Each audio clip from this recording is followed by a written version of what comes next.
Наместо род, испукана земја и сушена пченка, детелини и останати житни култури. Ваква е сликата на Балванското поле денеска.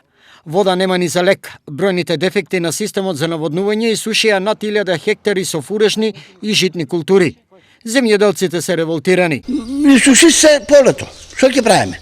Нема живот. Уморуските горат, детелините, тоа што окусиме, тоа е суво барут. Нема више производство на детелини. Нема принос, ник. Пченките изгореа више. 50% изгореа. Виновник за тешката ситуација на балванските земјоделци е водостопанство. Одговорот на реакцијата на земјоделците до нив е: во Балван имаме проблеми од изградбата на експресниот пат кон Кочани. Таму од двете страни има искршено цевки кои не се поправени. Од Балван до Каратманово состојбата е сериозна. Системот треба да го санира изведувачот на работите гранит и да ни го предаде во употреба, а тоа се уште не е направено.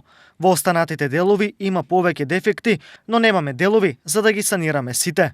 Информира Владо Ивановски, раководител на работната единица водостопанство в Чеполе. Времето за земјоделците не е сојузник. Прашање на денови е кога овој род, кој како така издржува на оваа суша, ќе биде уништен. Со детелините више 10 дена, ако не заврне, нема косење. Тоа е што косиме, тоа е. Више, амин. Останатите култури, житни и слични? Жито тој ќе се измакне, а моруските не знам. Тешка работа.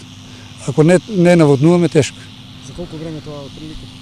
Па нека биде и 20 дена, али тешко. Што правиме сега екзистенцијата упрашање, што правиме?